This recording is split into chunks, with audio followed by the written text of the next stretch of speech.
Yan muli, magandang araw at magandang araw para sa Panginoon na tayo po dapat magsama-sama. At patuloy pong maglingkod at magpuri, magpasalamat sa bamba sa isang Diyos na buhay. Na kung saan po ang sabi po sa Hebrews 10:1 na ang law daw po ang kautusan noon, panahon ng mga Israel, panahon po nila Moses, ay isang shadow na lamang po ng darating na katotohanan sa gawa po natin Panginoon Kristo. Ito po ang isang panimula ng Hebrews 10 kung paano po pinakita po dito ng sumulat ng Hebreo na ang bawat taon po ay nag-aalay po ang mga Israelita sa kanila pong pag-aalay para po pagbabayad, pagsasacrifice po ng bull and goat para po sa kabayaran po ng kasalanan.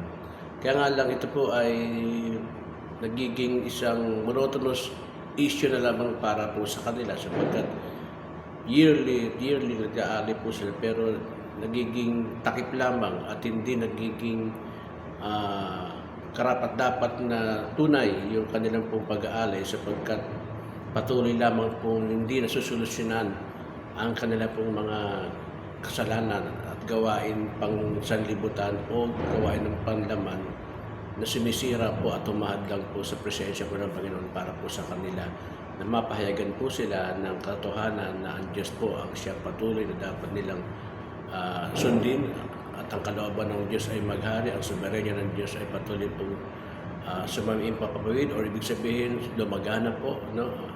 Kaya dito sa ginawa po ng Diyos Anak ating Panginoon Kristo na siya po ang perfect na sacrifice para po permanently ay mawala na po ang kasalanang nagiging hadlang at nagkaroon na po ng tunay na kabayaran, na tunay na sacrifice. Kaya nga ho, merong pong pagkakataon din sa Bible na nakalagay na kung tayo daw po ay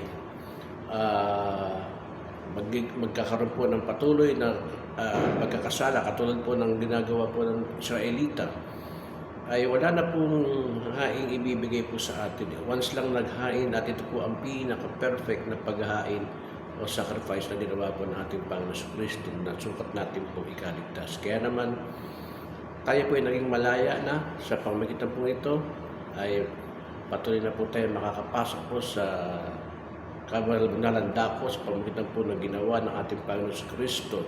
Kaya naman ngayon po, dati-rati ang pumapasok lamang sa kabanal-banalang dako ay ang primerong prime na sacerdote, pero dahil nga po sa ginawa ng Panginoon na pag-alay ng kanyang buhay at ibinayaan ng kasalanan, tayo po ngayon ay patuloy pong malaya nang makapapasok sa kaharian. Meaning to say, malaya na po tayong makakapasok sa kabanal-banalang dako, which is the church sa ngayon. Kaya nga sabi po ng Panginoon, huwag nating pabayaan ang mga pagtitipon gaya po ng ilan. Kaya mahalaga ho ang pagkakaroon po natin ng tinatawag po na pagsamba, pagkakaisa, pagpupuri at pagsamba sa ating Panginoon Kristo. Salamat po at patuloy po tayong mamuhay na may kabanalan sa pamamagitan lamang po ng pagtanggap natin ng ginawa natin Panginoon Kristo at sa palatayanan po natin ang ginawa natin Panginoon Kristo. Salamat po at magandang araw.